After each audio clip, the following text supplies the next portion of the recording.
Hoje eu quero falar com vocês que você pode encontrar o amor de pai na figura de Deus. Você pode encontrar a figura paternal na pessoa de Deus. Quantas vezes na vida também nós não nos sentimos como aquela garotinha, perdidos nesse mundo, com medo, desconsolados, chorando, esperando socorro que não vem, e a pressão aumentando cada vez mais, para que dias piores aconteçam. As incertezas também fazem parte das lutas que nós enfrentamos nesta terra. E nada, nem ninguém, melhor que a figura de um pai, para preencher esse vazio, para trazer esse encorajamento, renovar essa esperança. A figura do pai traz consigo essa sensação de cuidado, de amor, de proteção. Essa é a missão de Deus como pai para conosco. Você não pode viver eternamente desamparada ou desamparado, como um órfão. Não, você tem um Deus que do céu Ele se importa com você. Um Deus que vê o seu desespero, seu medo. Ele vem de longe ao seu encontro para enxugar suas lágrimas e dizer: filha, levanta a cabeça, continua em frente, eu estou contigo todos os dias, não tenha medo, até o final da estrada. Quantos nesse exato momento questionam: Deus, aonde o Senhor está? Onde está o nosso Pai Celestial? Aquele Deus Emanuel. Uma das principais queixas dos filhos hoje é a ausência paternal. Todo filho que cresceu com essa carência admite: eu tive um pai, mas um pai ausente, ou eu nunca vi o meu pai. Um dos grandes causadores destes transtornos e desdobramentos que hoje o mundo vive é justamente a falta da figura e da missão paterna. Quantos homens geram filhos e largam para a esposa cuidar, vão embora de casa achando que é simplesmente virar as costas, ir embora e construir uma nova família. Só que ele deixou para trás uma criança, que ela vai perguntar pelo pai, que ela vai querer saber quem é. Ei, quem é essa pessoa que está aqui na minha identidade? Hoje em dia, nem se coloca mais o nome do pai na identidade, já para não ter mais esse problema do filho, da filha, questionar: quem é meu pai? Mas já pensou, você ter uma identidade que não tem o nome do seu progenitor? Essa carência, essa ausência, ela vem desde o início. Lembra quando Eva estava lá no paraíso e ela foi tentada pela serpente? A pergunta que não quer calar, irmão: onde é que estava Adão naquele momento? Onde é que estava o chefe da família, que não protegeu a sua mulher? Porque Deus havia dito: uma das funções suas, Adão, aqui é guardar o jardim. Ora, se Deus falou guardar o jardim, significa que havia o quê? Perigo. Mas o homem ignorou o sinal amarelo. E o perigo, ele se aproximou e ele gerou a queda. E posteriormente, toda a humanidade sofreu por conta dessa falta de presença do homem no momento mais importante da sua família. Deus, Ele tem um nome chamado Emanuel, que significa Deus presente está. Você já percebeu o quanto que nós falamos da presença de Deus? A presença de Deus talvez seja a coisa mais importante, se não a mais importante, de tudo que Deus pode representar para nós.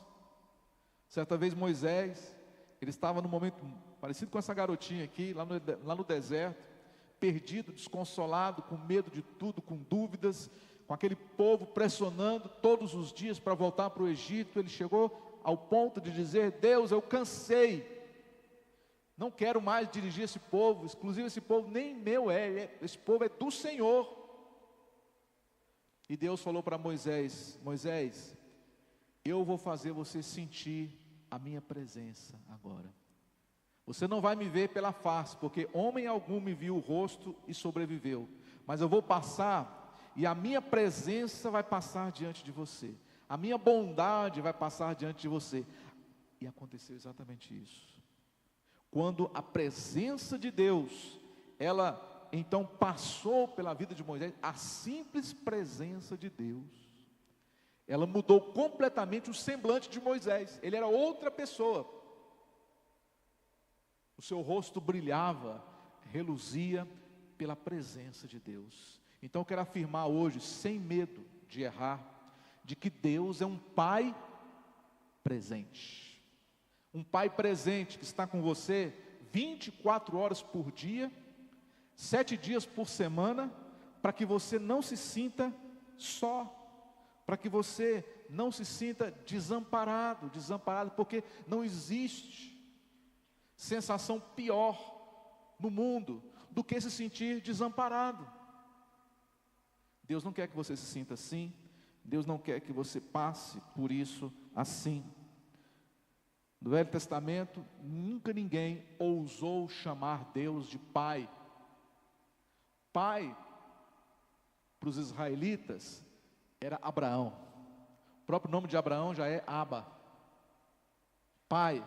Então eles tinham em Abraão o seu pai. Até que o primeiro, nada mais, nada menos que Jesus, foi o primeiro a se referir a Deus como Pai. E ele não só se referiu a Deus como Pai, como ele nos ensinou a orar assim. Como?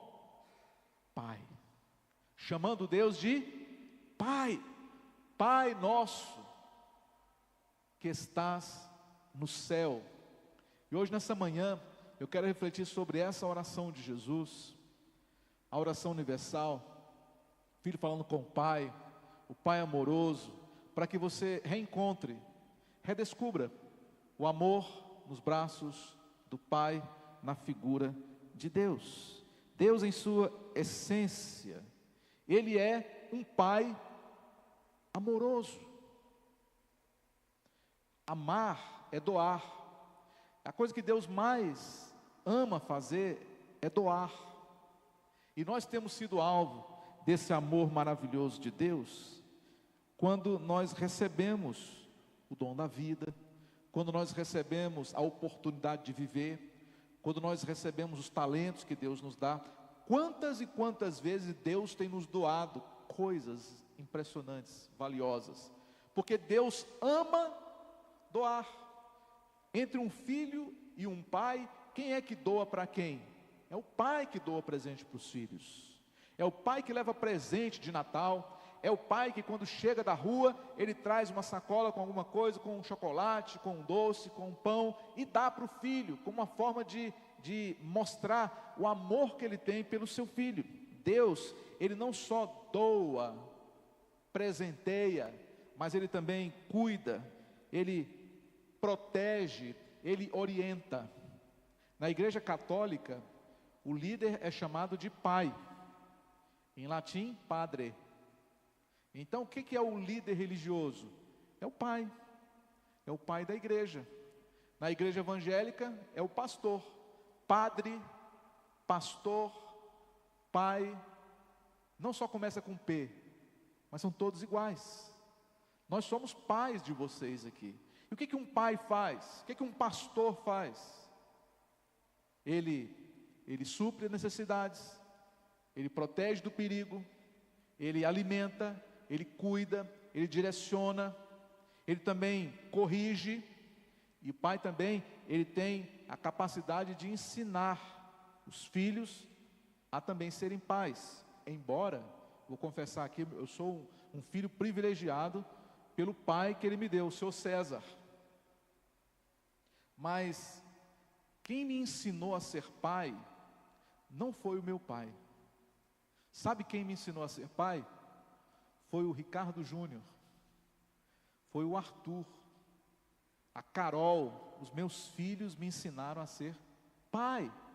A gente não aprende a ser pai com os nossos pais, a gente aprende a ser pai com os filhos. Não viu o vídeo que você acabou de assistir aqui? Filho vem ao mundo para nos ensinar. Filho vem ao mundo para nos fazer sentirmos realmente realizados. Os filhos, eles não vêm para o mundo para trabalhar para nós. Na verdade, somos nós que trabalhamos para os filhos. Quando você tem um filho, você vai ter que trabalhar mais. Você vai ter que dormir menos. Você vai ter que dividir agora a sua atenção com a sua criança, com o seu filho. Mas isso faz parte da vida. Essa é a verdadeira escola de pais. É fundamental você cultivar um relacionamento com Deus como filha dele, como pai. Lembra da semana passada da palavra? Quem lembra que que eu falei semana passada? Mentalidade de filho. A maioria dos crentes de igrejas tem mentalidade de servos, não de filhos. É sempre naquela coisa de fazer para merecer. É sempre naquela coisa que se eu não obedecer eu estou lascado. É aquela coisa de mentalidade de servo. Se eu não trabalhar eu não vou receber. Mas não, você não é servo. Jesus falou: já não vos chamo vocês de servos, mas chamo vocês de meus amigos, filhos. Você é filho de Deus. Você é filha de Deus. O servo nem sempre fica na casa, mas o filho, ele não só fica para sempre, como ele vai o dia que ele quer. E ele sempre vai poder contar com a herança. Então cultive esse relacionamento com Deus como de fato deve ser. Desfrute do seu Pai Celestial, pede as coisas para Ele, espera nele, pede para Ele também proteger você, para você se sentir seguro, segura. Deus, Ele te dá essa cobertura. Então, vejamos aqui, em primeiro lugar, Deus, Ele é o nosso Criador e Pai. Nosso Criador e Pai. Coloca aí para a gente o próximo slide. Em Gênesis, Deus ele cria o ser humano à sua imagem e semelhança. E ele estabelece ali já uma relação paternal com o homem. Não somos apenas criaturas de Deus, somos imagem dele, somos semelhança dele. Aqui, Deus, ele já estabeleceu qual deveria ser a base desse relacionamento. É filho e pai, é pai e filho. Desde o início foi assim, nunca mudou e nunca também vai mudar. Cada um Deus conhece pelo nome. Talvez você cresceu numa família de muitos filhos, não sei quantos aqui tiveram uma família com mais de 5, 6 filhos. Na família da minha esposa são 8. Então, o meu sogro, e são 8, a maioria mulheres, né? É uma confusão para saber quem é quem, porque elas são muito parecidas, né? Então, cada uma tem um nome, e é difícil até para a mãe e para o pai chamar pelo nome, porque são muitos filhos. Imagina Deus, Ele chama você pelo seu nome. Faço aqui um parênteses, para dizer o seguinte para você: o diabo, o nosso adversário, ele conhece você pelo seu nome, mas chama você pelo seu defeito. Já parou para perceber isso? Se, por exemplo, o diabo, quando ele vai tratar com as pessoas, ele fala assim: ô seu desgraçado, ô mentiroso, ô cachaceiro, ô ladrão. O diabo se refere aos filhos dele assim, pelo pecado, pelo vício, pelo defeito. Deus não. Deus, ele conhece todos os nossos defeitos, mas ele nunca nos chamou por eles. Ele nos chama pelo nome. Ele nos chama pelo nome. Ele nos deu um nome e ele nos chama pelo nome, porque Deus, ele é o Criador e ele é o Pai. Normalmente, o pai que coloca o nome nos filhos. Quando eu falo pai, ali juntamente com a mãe. São os pais que colocam os nomes nos filhos. Então, quem colocou esse nome bonito que você tem? Você gosta do seu nome? Quem colocou foi seu pai. Se você não gostar, vá lá no juiz e pede para ele trocar. Mas você tem que falar para o seu pai que você vai trocar de nome, para ele não achar ruim, porque talvez ele colocou aquele nome em você achando a coisa mais linda do mundo. Quem é criador também põe o nome. E Deus é aquele pai que criou e que sustenta. A criação de Deus não é só aquela criação, eu te coloquei aqui no mundo, Deus virou as costas, deixou você aqui desamparado e foi fazer outra humanidade em outro planeta. Não, não é assim. Deus, ele é criador e sustentador da sua criação. Outra característica de Deus é de que Deus, ele é um pai que cuida. Um pai que cuida. Jesus, lá em Mateus 6, ele nos lembra que Deus, ele cuida dos pássaros e das flores. Não está lá? Deus, ele cuida dos pássaros e das flores.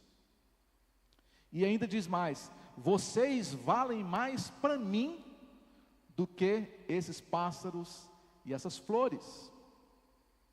Então você vale muito mais para Deus do que você imagina. O pai que cuida é o pai lá da oração universal, o Pai Nosso, que ele diz: o pão nosso de cada dia dá-nos hoje. Isso é função de pai. O pai é aquele que traz o pão, é aquele que garante o alimento sobre a mesa. Então, quando você pede a Deus o pão diário, você está pedindo, na verdade, para o seu pai. E, na verdade, a gente aprende a agradecer pelo pão. Quando você vai, por exemplo, almoçar, reflete isso aqui comigo. Quando você vai almoçar, na verdade, você não vai pedir o alimento, até porque o alimento já está na sua frente. O que você vai fazer? Você vai agradecer pelo alimento. Então você vai dar graças pelo alimento. Entendeu? Então essa já é uma promessa de Deus. Deus já prometeu: filha, nunca vai faltar. Nunca vou deixar faltar. Então, seja uma certeza que você tem. Eu já ouvi vários e vários relatos de pessoas que passaram por momentos difíceis na vida, financeiramente, profissionalmente, homens de Deus, mulheres de Deus. Eles afirmam categoricamente que nunca Deus deixou faltar. O dia que faltou, apareceu alguém na porta e trouxe. Apareceu uma pessoa que devia um determinado dinheiro, essa pessoa ligou dizendo: eu vou te pagar. Mas sempre Deus, na última hora, nem que seja aos 45 minutos da prorrogação, Deus, ele envia o alimento, o recurso. Por quê? Porque é promessa dele. É promessa dele. Os filhos, por exemplo, não precisam se preocupar com essa coisa, com essa parte. Isso é preocupação de pai. Filho, por exemplo, não preocupa se tem arroz, se tem feijão, se tem mistura. Isso aí não é preocupação para filho. O filho só quer saber se a mesa está pronta, se o almoço está servido. Pai e a mãe são aqueles que vão providenciar o alimento. Isso é papel de provisão de Deus e de pai. Ele supre, ele sabe das nossas necessidades antes mesmo de nós pedir. Não está escrito assim na Bíblia? Assim também é o pai, ele sabe, porque o filho é a sua continuação. O seu filho tem vários traços genéticos seu. E muitas vezes, a forma como você pensa, o seu filho também pensa do mesmo jeito. Então você, por ser pai, você já sabe, adivinha qual vai ser a forma como ele vai te responder à necessidade que ele tem, que ela tem. Então o pai, a mãe, eles já conhecem aquilo que os filhos precisam antes mesmo deles pedirem, porque isso é atributo de Deus. Então, se você quiser encontrar uma figura referencial de pai nesse mundo, é só olhar para Deus, é só abrir a Bíblia e é só começar a contemplar. E se você quer aprender a ser pai, começa a imitar o caráter de Deus, começa a fazer como Ele faz, começa a agir como Ele age. Aquela parábola do filho pródigo, por exemplo, pode ser também intitulada como a parábola do pai amoroso, porque ali você vai ver realmente como um pai deve criar um filho da forma correta. Ali você tem todos os passos, a mentoria para você ser um bom pai, a partir do princípio da parábola, de que o pai, ele mesmo com os filhos trabalhando para ele, os filhos todos eram interdependentes. Quando um deles quis viver a vida de adulto, o pai não o impediu, deu-lhe a parte que lhe cabia da herança e deixou o filho ir. Muitos pais falham quando não deixam os filhos saírem de casa, querem criar os filhos para sempre aqui debaixo das suas asas. Tem que deixar voar, tem que deixar ir embora, tem que deixar aprender a viver. Lembra da águia quando joga o seu filhote lá de cima do penhasco? Se vira, bate as asas, você tem capacidade, você foi criada para isso. É só você ter uma atitude que você vai voar, e todas elas voam. O pai é aquele que sabe lidar com essas partidas e chegadas. Quando o filho voltou para casa, ele falou assim: pai, já não sou digno de ser chamado seu filho, trate-me como um dos seus trabalhadores.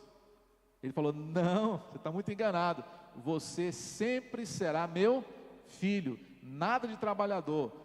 Dá um banho nele, coloca sandálias novas e põe um anel no dedo dele, porque o meu filho estava morto e agora está vivo, e vamos festejar. Essa é a atitude de um pai amoroso, que é a figura de Deus. É assim que Deus trata com a gente. Número 3, pai é aquele que corrige com amor. Pai é aquele que corrige com amor. Corrigir é necessário.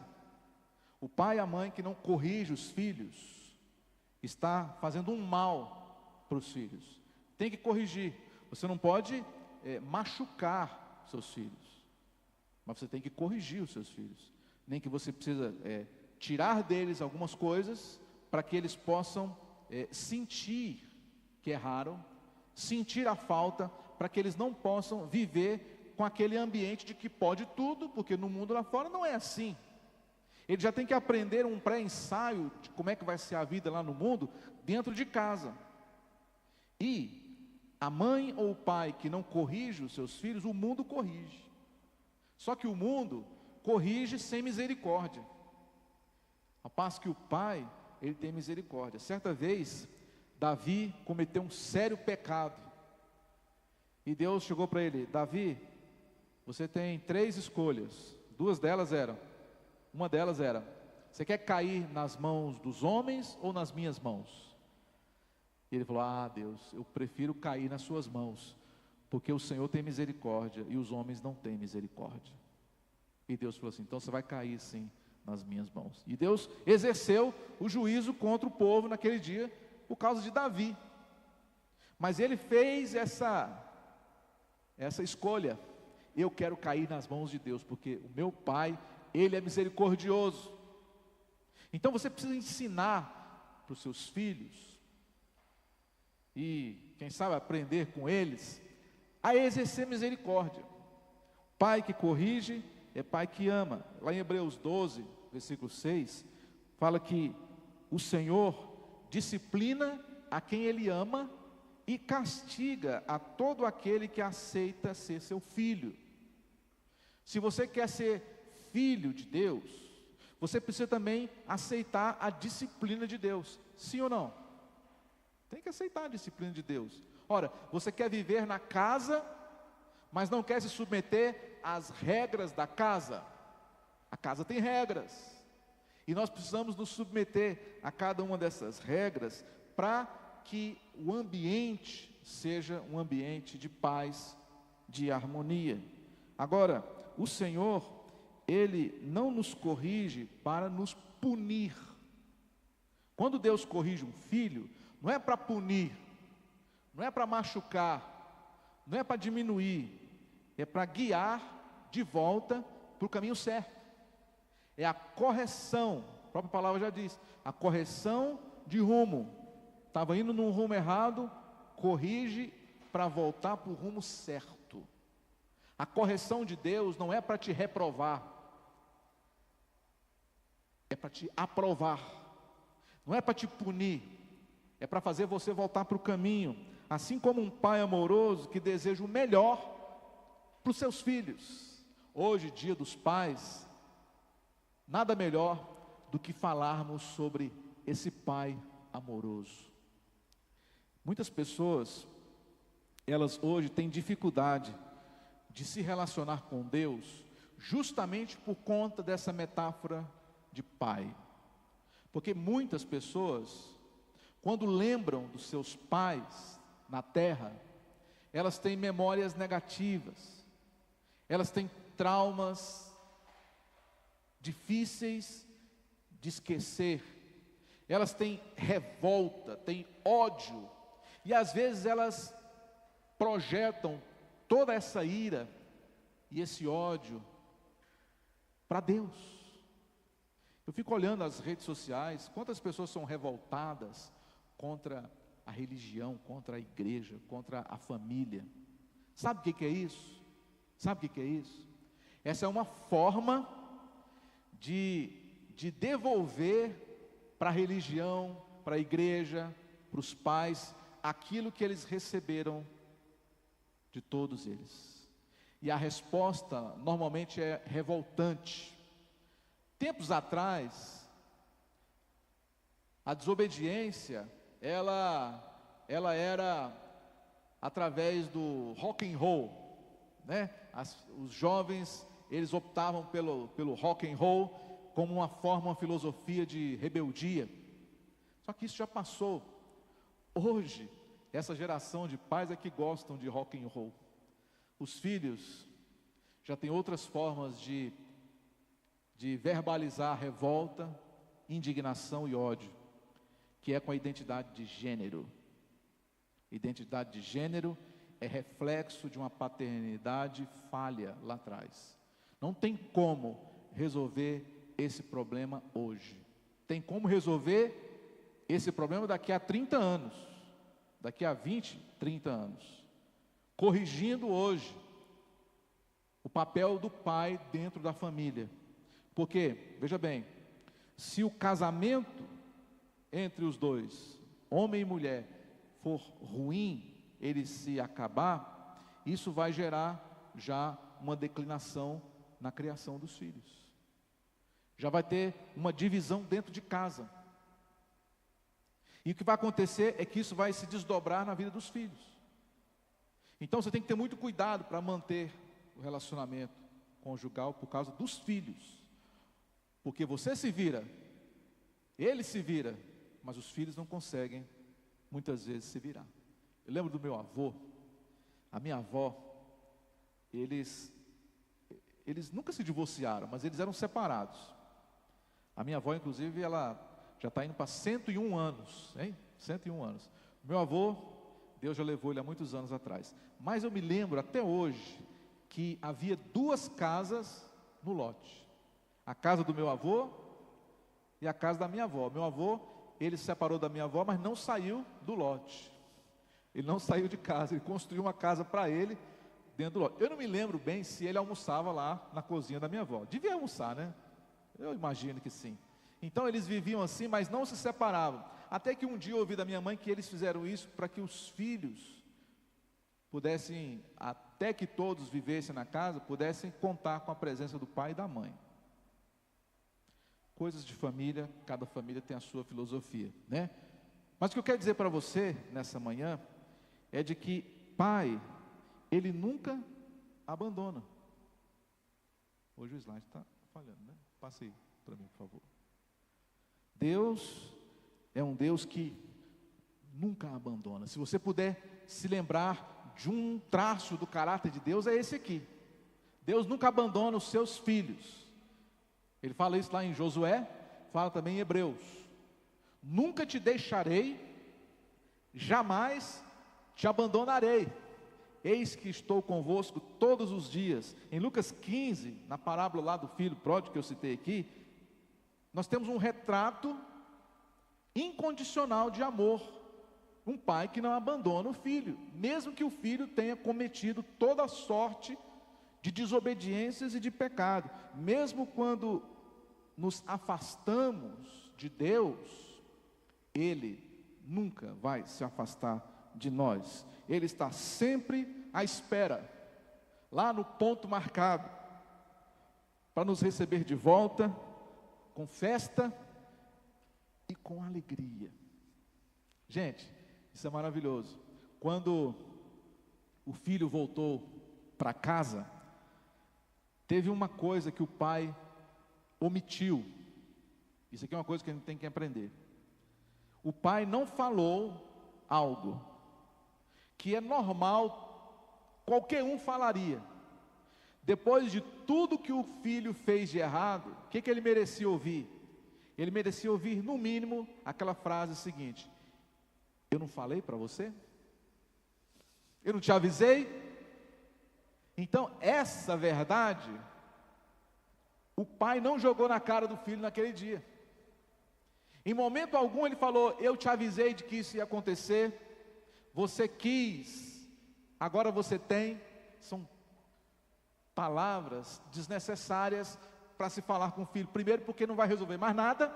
Segundo, porque vai criar outro problema. Agora, quando você recebe o filho com um abraço, com um presente, com uma festa, aí então a sua recepção, ela é terapêutica. Você está curando já as memórias do filho. Você imagina o quanto que ele vinha lá pensando que você ia falar exatamente assim e você não falou.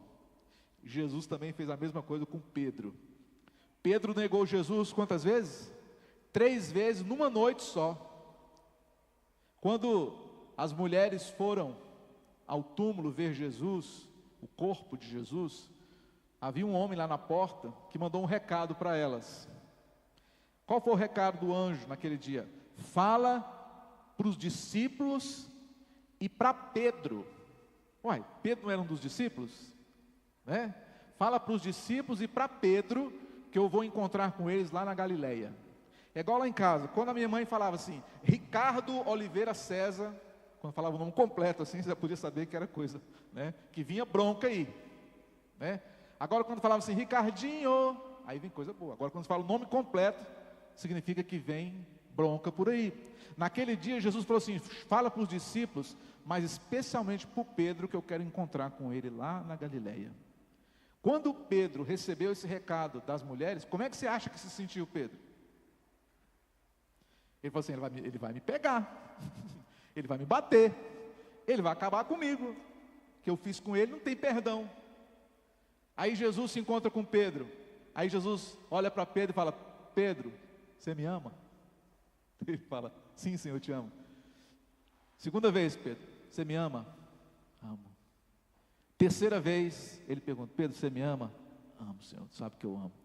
Então Pedro, pastoreia as minhas ovelhas. E ponto final. Jesus nem lembrou da traição, da negação, de nada daquilo. Jesus botou uma pedra em cima, porque Ele é um pai amoroso.